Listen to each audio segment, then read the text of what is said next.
हरे कृष्णा। तो अभी हम भगवद गीता के 10वें अध्याय के अंतर्गत श्लोक संख्या 38 पर विचार करेंगे। दंडो दमयताम अस्मि नीतिरस्मि जिगीषताम मौनम चैवास्मि गुह्यानाम ज्ञानम ज्ञानवतामहम।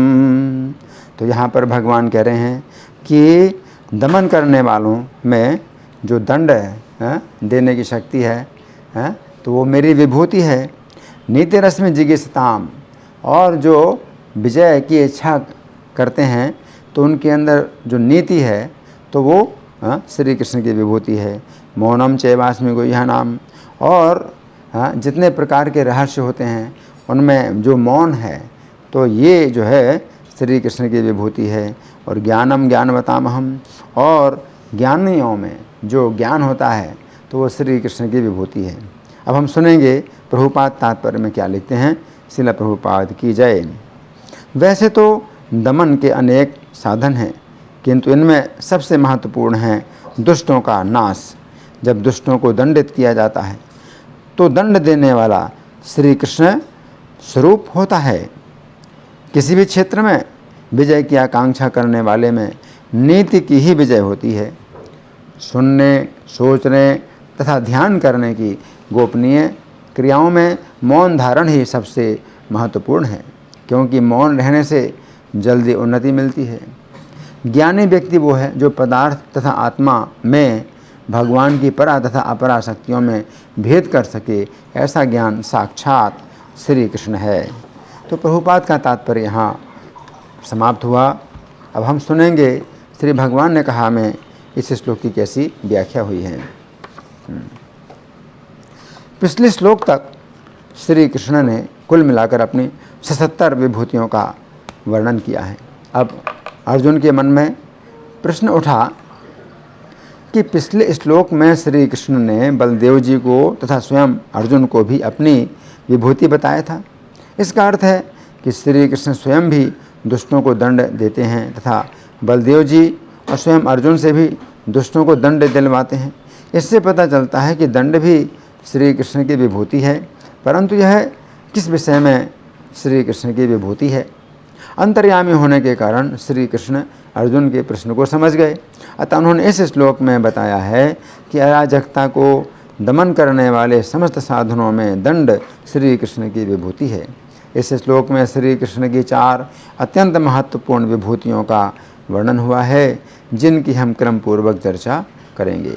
अब पहली विभूति, इस श्लोक के प्रारंभिक शब्द हैं दंडहा दमयताम अस्मि, अर्थात अराजकता को दमन करने वाले समस्त साधनों में मैं दंड हूँ।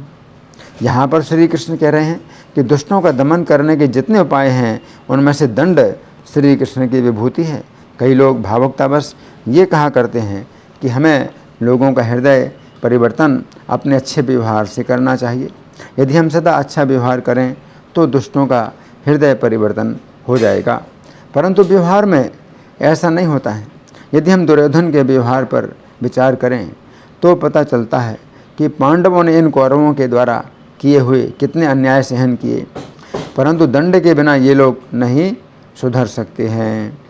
ऐसे लोगों को दंड देना आवश्यक है। कई बार कहा जाता है कि दुष्टों को अच्छी शिक्षा दी जाए तो ये लोग सुधर जाते हैं, परंतु यह भी व्यावहारिक नहीं है। दुर्योधन को भीष्मदेव, विदुर, धृतराष्ट्र, गांधारी सभी ने सदा अच्छी शिक्षाएं दी, परंतु दुर्योधन ने किसी की भी शिक्षा पर ध्यान नहीं दिया, क्योंकि ऐसे लोगों का दमन केवल दंड ही के द्वारा हो सकता है। दंड भी कई प्रकार के होते हैं। सभी प्रकार के दंडों में कभी कभी मृत्यु दंड भी देना आवश्यक होता है। इस श्लोक के तात्पर्य में श्रील प्रभुपाद लिखते हैं, वैसे तो दमन के अनेक साधन हैं, किंतु इनमें से सबसे महत्वपूर्ण है दुष्टों का नाश। जब दुष्टों को दंडित किया जाता है तो दंड देने वाला कृष्ण स्वरूप होता है इति। यहाँ पर श्री कृष्ण कह रहे हैं कि दमन के अनेक साधनों में दंड उनकी विभूति है। महाभारत के उद्योग पर्व के अंतर्गत अध्याय संख्या 128 में वर्णन आता है कि जिस समय कौरवों की सभा में श्री कृष्ण ने संधि का प्रस्ताव रखा, उस समय सभी लोग तैयार हो गए, परंतु दुर्योधन नहीं तैयार हुआ। दुर्योधन को धृतराष्ट्र, श्री कृष्ण, नारद जी आदि सभी ने समझाया, परंतु दुर्योधन युद्ध ही चाहता था। ऐसी स्थिति में श्री कृष्ण ने भरी सभा में अपना प्रस्ताव इस प्रकार दिया।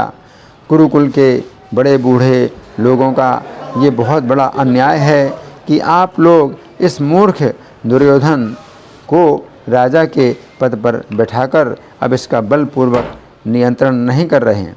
इस विषय में मैंने कर्तव्य का निश्चय कर लिया है, जिसका पालन करने पर सबका भला होगा। बूढ़े भोजराज उग्रसेन का पुत्र कंस बड़ा दुराचारी था। वो अपने पिता के जीते जी उनका सारा ऐश्वर्य लेकर स्वयं राजा बन बैठा था। उस समय मैंने सबका हित करने के लिए कंस का वध कर दिया। आप लोग दुर्योधन, कर्ण, शकुनि तथा दुशासन को बंदी बनाकर पांडवों के हाथ में दे दें।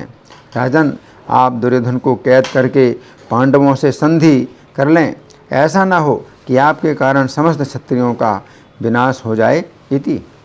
श्री कृष्ण के ऐसा कहने पर भी धृतराष्ट्र ने अपनी निर्बलता ही प्रकट की। उस समय अंत में श्री कृष्ण ने ये शब्द कहे। कौरव सभा में जो घटना घटित हुई है उसे आप लोगों ने प्रत्यक्ष देखा है। मूर्ख दुर्योधन किस प्रकार अशिष्ट की भांति रोषपूर्वक सभा से उठ गया था। महाराज धृतराष्ट्र भी अपने आप को असमर्थ बता रहे हैं। अतः अब मैं आप सब लोगों से आज्ञा चाहता हूँ, मैं युधिष्ठिर के पास जाऊँगा। इति। इस घटना से पता चलता है कि धृतराष्ट्र यदि अपने पुत्र का मोह त्याग कर दुर्योधन को दंड देते तो इतना बड़ा युद्ध ना हुआ होता। तो यहाँ पर श्री कृष्ण कह रहे हैं कि दमन के सभी साधनों में दंड श्री कृष्ण की विभूति है। अब दूसरी विभूति, इस श्लोक के अगले शब्द हैं नीति अस्मिजिगीषताम, अर्थात विजय प्राप्ति के उपायों में मैं नीति हूँ। इस श्लोक के तात्पर्य में श्रील प्रभुपाद लिखते हैं किसी भी क्षेत्र में विजय की आकांक्षा करने वाले में नीति की ही विजय होती है। इति। यहाँ पर श्री कृष्ण कह रहे हैं कि विजय प्राप्त करने के साधनों में नीति श्री कृष्ण की विभूति है। जिस समय अर्जुन तथा दुर्योधन दोनों श्री कृष्ण से महाभारत के युद्ध में सहायता मांगने के लिए आए, उस समय श्री कृष्ण ने कहा कि एक ओर श्री कृष्ण की 10 करोड़ गोपों की सेना है तथा दूसरी ओर श्री कृष्ण हैं। श्री कृष्ण युद्ध में भाग नहीं लेंगे, परंतु वे विजय प्राप्त करने के लिए समय समय पर नीति प्रदान करेंगे। उस समय अर्जुन ने श्री कृष्ण को चुन लिया, परंतु दुर्योधन ने श्री कृष्ण की सेना ले ली। दुर्योधन का विश्वास था कि विजय प्राप्त करने के लिए अधिक से अधिक सेना होना चाहिए, परंतु अर्जुन ने सेना को महत्व नहीं दिया। अर्जुन ने विजय प्राप्त करने के लिए श्री कृष्ण की नीति को महत्व दिया। श्री कृष्ण की नीति के कारण पांडवों को विजय प्राप्त हुई तथा दुर्योधन ने श्री कृष्ण की सेना ली, परंतु श्री कृष्ण की नीति का त्याग कर दिया, इसलिए उससे पराजय तथा मृत्यु प्राप्त हुई। तो यहाँ पर श्री कृष्ण कह रहे हैं कि विजय प्राप्ति के सभी उपायों में नीति उनकी विभूति है। महाभारत के द्रोण पर्व के अंतर्गत अध्याय संख्या 146 में वर्णन आता है कि अर्जुन जिस समय जयद्रथ का सिर काटकर अपनी प्रतिज्ञा पूरी करना चाहते थे, उस समय श्री कृष्ण ने अर्जुन से कहा, हे धनंजय, जिस समय जयद्रथ का जन्म हुआ था उस समय आकाशवाणी हुई थी कि एक महान वीर युद्ध के समय इसके मस्तक को काट डालेगा। उस समय जयद्रथ के पिता ने अपने पुत्र के स्नेह से प्रेरित होकर ये शब्द बोले थे, जो वीर मेरे पुत्र के मस्तक को युद्ध में काट कर भूमि पर गिराएगा उसके भी मस्तक के सैकड़ों टुकड़े हो जाएंगे। इति। ये बात इसके पिता ने इसके जन्म के समय पर कही थी। अब हे अर्जुन, तुम जयद्रथ के मस्तक को काट कर यदि पृथ्वी पर गिराओगे तो तुम्हारे मस्तक के भी 100 टुकड़े हो जाएंगे, अतः तुम इसके मस्तक को काटकर इसके पिता की गोद में गिराओ जो समंत पंचक क्षेत्र से बाहर तपस्या कर रहे हैं। इति। श्री कृष्ण की ऐसी नीति को सुनकर उस समय अर्जुन ने जयद्रथ के सिर को बाण के द्वारा काटकर उसके पिता की गोद में गिराया। अब जिस समय उसके पिता अपना जप समाप्त कर उठे, उस समय उन्हें पता ही नहीं चला कि उनकी गोद से उनके पुत्र जयद्रथ का कटा हुआ वो सिर पृथ्वी पर गिरा तथा इस प्रकार उसके पिता के भी सिर के 100 टुकड़े हो गए। तो यहाँ पर श्री कृष्ण कह रहे हैं कि विजय प्राप्ति के सभी उपायों में नीति श्री कृष्ण की विभूति है। अब तीसरी विभूति है। इस श्लोक के अगले शब्द हैं मौनम च एव अस्मि गुह्या नाम, अर्थात छिपाने योग्य भावों में मैं मौन हूँ। इस श्लोक के तात्पर्य में श्रील प्रभुपाद लिखते हैं सुनने, सोचने तथा ध्यान करने की गोपनीय क्रियाओं में मौन धारण करना ही सबसे महत्वपूर्ण है, क्योंकि मौन रहने से जल्दी उन्नति मिलती है इति। तो यहाँ पर श्री कृष्ण कह रहे हैं कि छिपाने योग्य भावों में मौन श्री कृष्ण की विभूति है। श्री कृष्ण की इस विभूति का कुछ मिथ्याचारी लोग गलत प्रयोग भी करते हैं। वे अपने संकेतों के द्वारा सभी को सूचित करते हैं कि वे मौन धारण कर रहे हैं। उनके इस संकेत से लोग बहुत प्रभावित होते हैं तथा उनका बहुत सम्मान होता है परंतु वास्तव में ऐसे लोग केवल सम्मान प्राप्त करने के ही लिए मौन धारण करते हैं। गीता 2:54 के तात्पर्य में श्रील प्रभुपाद लिखते हैं सबसे महत्वपूर्ण बात यह है कि कृष्ण भावना भावित व्यक्ति किस तरह बोलता है, क्योंकि वाणी ही किसी व्यक्ति का सबसे महत्वपूर्ण गुण है। कहा जाता है कि मूर्ख का पता तब तक नहीं लगता है जब तक वह बोलता नहीं है। एक बने ठने मूर्ख को तब तक नहीं पहचाना जा सकता है जब तक वह बोले नहीं, किंतु बोलते ही उसका यथार्थ रूप प्रकट हो जाता है। कृष्ण भावना भावित व्यक्ति का सर्व प्रमुख लक्षण यह है कि वो केवल श्री कृष्ण तथा उन्हीं से संबद्ध विषयों पर बोलता है इति। यहाँ पर श्री कृष्ण कह रहे हैं कि छिपाने योग्य भावों में मौन उनकी विभूति है। गीता 12:18-19 के तात्पर्य में श्रील प्रभुपाद लिखते हैं श्री कृष्ण का भक्त कृष्ण कथा के अतिरिक्त कुछ भी नहीं बोलता, अतः उसे मौनी कहा जाता है। मौनी का अर्थ ये नहीं है कि वो बोले नहीं, अपितु ये है कि वो अनर्गल आलाप ना करे। व्यक्ति को आवश्यकता पर बोलना चाहिए और भक्त के लिए अनिवार्य वाणी तो भगवान के लिए बोलना है इति। गीता 18:67 में श्री कृष्ण कहते हैं कि जो लोग श्री कृष्ण की निंदा करते हैं उन्हें ये परम गुह्य ज्ञान नहीं बताना चाहिए। उपदेशामृत के प्रथम श्लोक के तात्पर्य में श्रील प्रभुपाद लिखते हैं सर्वप्रथम हमें अपने बोलने की शक्ति पर नियंत्रण करना चाहिए। हम सभी के अंदर बोलने की शक्ति है। जैसे ही हमें अवसर मिलता है हम बोलना शुरू कर देते हैं। यदि हम कृष्ण भावनामृत के विषय में नहीं बोलते हैं तो हम सभी प्रकार की बेकार की बातें बोलते हैं। जिस प्रकार एक मेढक बोलता है उसी प्रकार सभी लोग बोलना चाहते हैं। मेढक की टर्रे टर्रे से सर्प को प्रेरणा मिलती है कि वो आकर मेढक को खाए। भौतिकतावादी तथा मायावादियों के बोलने की तुलना मेढकों की टर्राहट से की जा सकती है। ये सदैव व्यर्थ की बातें करते रहते हैं, लेकिन वाणी के संयम का अर्थ अपने पर थोपी हुई चुप्पी नहीं होती है। ऐसा मौन कुछ समय तक सहायक प्रतीत हो सकता है, परंतु अंततः विफल हो जाता है। श्री रूप गोस्वामी जिस संयमित वाणी की बात करते हैं उसका अर्थ कृष्ण कथा का समर्थन करना है इति। तो मौन का अर्थ है हम श्री कृष्ण कथा के अतिरिक्त कुछ न बोलें। इस प्रकार हम श्री कृष्ण के रहस्यों को समझ सकते हैं। अब चौथी विभूति। इस श्लोक के अंतिम शब्द हैं ज्ञानम ज्ञानवताम हम, अर्थात मैं ज्ञानियों में ज्ञान हूँ। इस श्लोक के तात्पर्य में श्रील प्रभुपाद लिखते हैं ज्ञानी व्यक्ति वो है जो पदार्थ तथा आत्मा में भगवान की परा तथा अपरा शक्तियों में भेद कर सके। ऐसा ज्ञान साक्षात कृष्ण है इति। तो यहाँ पर श्री कृष्ण कह रहे हैं कि ज्ञानियों के अंदर जो ज्ञान है वो श्री कृष्ण की विभूति है। गीता 4:38 में श्री कृष्ण कहते हैं कि संसार में दिव्य ज्ञान के समान कुछ भी पवित्र नहीं है। ऐसा ज्ञान समस्त योग का परिपक्व फल है। जो व्यक्ति भक्ति में सिद्ध हो जाता है वो यथा समय अपने अंतर में इस ज्ञान का आस्वादन करता है।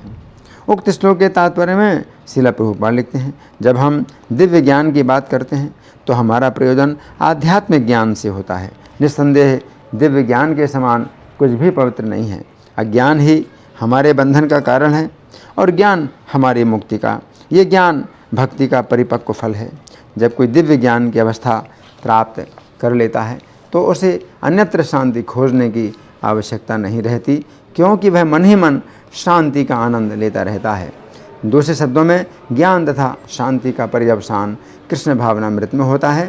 भगवद गीता के संदेश की यही चरम परिणति है इति। यहाँ पर श्री कृष्ण कह रहे हैं कि ज्ञानियों के अंदर ज्ञान श्री कृष्ण की विभूति है। भागवत के 11वें स्कंद के अंतर्गत अध्याय संख्या 8 में वर्णन आता है कि पूर्व काल में विदेह नगर में पिंगला नाम की एक वेश्या रहती थी। एक बार वह वेश्या किसी पुरुष को बुलाने की इच्छा से रात के समय अपना श्रृंगार करके अपने द्वार पर खड़ी हो गई। उस समय कई पुरुष वहाँ से गुजरे, परंतु कोई भी पुरुष उसके पास नहीं आया। उस समय निराशा के कारण उसका मुख सूख गया। फिर उसके हृदय में विरक्ति का उदय हुआ तथा उसे सुख का अनुभव हुआ। उस समय उसने एक गीत गाया जो इस प्रकार है: मैं कितनी मूर्ख हूँ जो किसी तुच्छ व्यक्ति से विषय सुख चाहती हूँ। मैं इतनी मूर्ख निकली कि मेरे हृदय में जो श्री कृष्ण अत्यंत प्रिय पुरुष हैं, मेरे पति हैं, उनकी सेवा छोड़ दी तथा तुच्छ लोगों की सेवा की जो मेरी सुख की इच्छा को कभी भी पूरा नहीं कर सकते हैं। मेरे पति श्री कृष्ण असली प्रेम देने वाले हैं तथा सुख देने वाले हैं। मैंने अपने ऐसे पति श्री कृष्ण को छोड़कर ऐसे तुच्छ लोगों की सेवा की है जो मुझे दुख, भय, चिंता, शोक तथा मोह देने वाले हैं। मैंने अपनी आत्मा को व्यर्थ ही पीड़ा पहुंचाई कि मैंने वेश्या के अत्यंत गर्हित पेशे को अपनाते हुए धन तथा मैथुन का आनंद पाने की आशा की थी। इस विदेह नगरी में मैं ही अकेली निपट मूर्ख हूँ। मैंने उन श्री कृष्ण की उपेक्षा की है जो सब कुछ देने वाले हैं, यहाँ तक कि वे मुझे आध्यात्मिक स्वरूप भी देने को तैयार हैं। फिर भी मैंने उन्हें छोड़कर अनेक पुरुषों से भोग करना चाहा है। इति इस प्रकार के ज्ञान से उस वेश्या ने अपनी पूर्ण शरणागति का मूल्य चुकाकर श्री कृष्ण को मोल ले लिया तथा उनके साथ लक्ष्मी की तरह रमण करने लगी। तो यहाँ पर श्री कृष्ण कह रहे हैं कि ज्ञानियों के अंदर ऐसा ज्ञान श्री कृष्ण की विभूति है। इस श्लोक के बंगाली पद्यानुवाद में श्रील प्रभुपाद लिखते हैं: शासन करतार से आमि है दंड, न्यायाधीश गण मध्य आमि से न्याय, गुप्त ये विषय है तार मध्य मौन, ज्ञानी देर आमि ज्ञान आर सब गौण। यहाँ पर श्री कृष्ण अर्जुन से कह रहे हैं ज्ञानी देर आमि ज्ञान आर सब गौण, अर्थात हे अर्जुन, भक्ति के द्वारा व्यक्ति के अंदर ऐसा ज्ञान होता है जिसमें मैं साक्षात प्रकट होता हूँ, अतः तुम मेरे भक्त बनो। तो यहाँ पर भगवान क्या बता रहे हैं? ज्ञानम ज्ञानवताम हम, कि जो ज्ञानवान हैं, जो ज्ञानवान हैं उनका ज्ञान मैं हूँ, है ना। तो इसका मतलब क्या है कि जितने प्रकार के ज्ञान हैं, है ना, तो उसमें कौन सा ज्ञान श्री कृष्ण की विभूति है? आध्यात्मिक ज्ञान। तो ज्ञान तो कई प्रकार के हैं, लेकिन जो आध्यात्मिक ज्ञान है तो उसका इतना ऊंचा स्तर है कि इस के सामने जितने प्रकार के ज्ञान है सब कूड़ा करकट है। जो आध्यात्मिक ज्ञान है, शरीर और आत्मा में अंतर, है ना। तो ये भगवत गीता का जो ज्ञान है ये यहीं से प्रारंभ होता है, कि हम शरीर नहीं हैं। और ये जो ज्ञान है, इसके ऊपर तो और भगवान ने गीता में ज्ञान दिया है, और सबसे ऊंचा जो चरम ज्ञान है वो श्री कृष्ण की शरणागति है। परंतु जो हम शरीर नहीं हैं, हम शरीर से अलग हैं, तो ये जो ज्ञान है भगवद गीता का जो प्रारंभिक ज्ञान है ये भी इतना ऊंचा है कि आज की जितनी भी शिक्षाएं हैं और शिक्षाओं के क्षेत्र हैं वो सब इस ज्ञान के सामने कूड़ा करकट है। इसलिए प्रभुपाद ने इसी ज्ञान को जो है केंद्र बना करके पूरे विश्व में कृष्ण भावनामृत का प्रचार किया। तो ये जो ज्ञान है, ये सब प्रकार के ज्ञान जो आध्यात्मिक ज्ञान में जितने भी प्रकार के स्तर हैं ज्ञान के, तो उनका क्या है? ये नींव है। तो ये नींव जो है उसी प्रकार है जैसे मकान की मजबूत नींव के ऊपर ही फिर मकान की मजबूती होती है। तो ये जो ज्ञान है तो ये हमारे जो है कृष्ण की भक्ति की जो है ये आधार है, ये नींव है कि हम शरीर नहीं हैं। और इस ज्ञान के आधार पर प्रभुपाद ने सब जितने भी विश्व भर के अलग अलग समाजों से आए हुए, अलग अलग वर्गों से आए हुए भक्तों को जोड़ा। और प्रभुपाद ने कहा यूनाइटेड नेशन। तो प्रभुपाद ने कहा कि ये इस्कॉन ही यूनाइटेड नेशन है ना। तो शरीर से ऊपर उठा करके हम शरीर नहीं हैं, हम आत्मा हैं और हम श्री कृष्ण के सेवक हैं। तो इस ज्ञान के द्वारा प्रभुपाद ने पूरे विश्व में जो है मनुष्यों के समाज को जोड़ा और संगठित किया। और इस प्रकार से ये जो है बहुत बड़ा संगठन जो अंतर्राष्ट्रीय कृष्ण भावनामृत संघ के रूप में है वो बनाया। तो यही जो है ज्ञान भगवान कह रहे हैं कि उनकी विभूति है। धन्यवाद। हरे कृष्णा।